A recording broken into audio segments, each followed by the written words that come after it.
బులెటిన్లో మరో breaking news చూస్తున్నాం. బీఆర్ఎస్ ఎమ్మెల్యే పల్లా రాజేశ్వర్ రెడ్డికి హైడ్రా టెన్షన్ పట్టుకుంది. మేడ్చల్ మల్కాజ్గిరి జిల్లా గట్కేసర్ మండలం వెంకటాపూర్ పరిధిలోని నాదం చెరువు బఫర్ జోన్లో భవనాలు నిర్మించారంటూ ఆయనపై ఫిర్యాదు చేశారు. అక్రమ నిర్మాణాలు చేపట్టారు అనే ఫిర్యాదుతో పోలీసులు కేసు నమోదు చేశారు.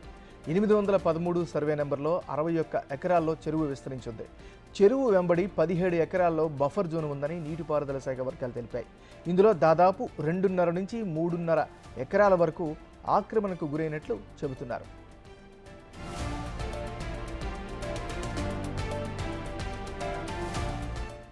అనురాగ్ సంస్థలు, గాయత్రి ట్రస్ట్ల నిర్మాణాలకు అన్ని రకాల అనుమతులు ఉన్నాయని పల్లా రాజేశ్వర్ రెడ్డి వెల్లడించారు. చట్టానికి లోబడే అన్ని అనుమతులు తెచ్చుకున్నామని స్పష్టం చేశారు.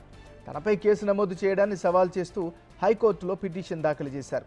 అయితే పల్లా రాజేశ్వర్ రెడ్డికి హైకోర్టు షాక్ ఇచ్చింది.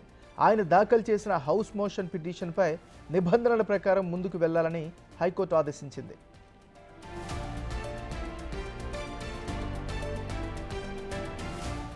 నాదం చెరువు బఫర్ జోన్లో తన యూనివర్సిటీ లేదు అన్న పల్లా తరపున న్యాయవాదులు వాదనలు వినిపించారు.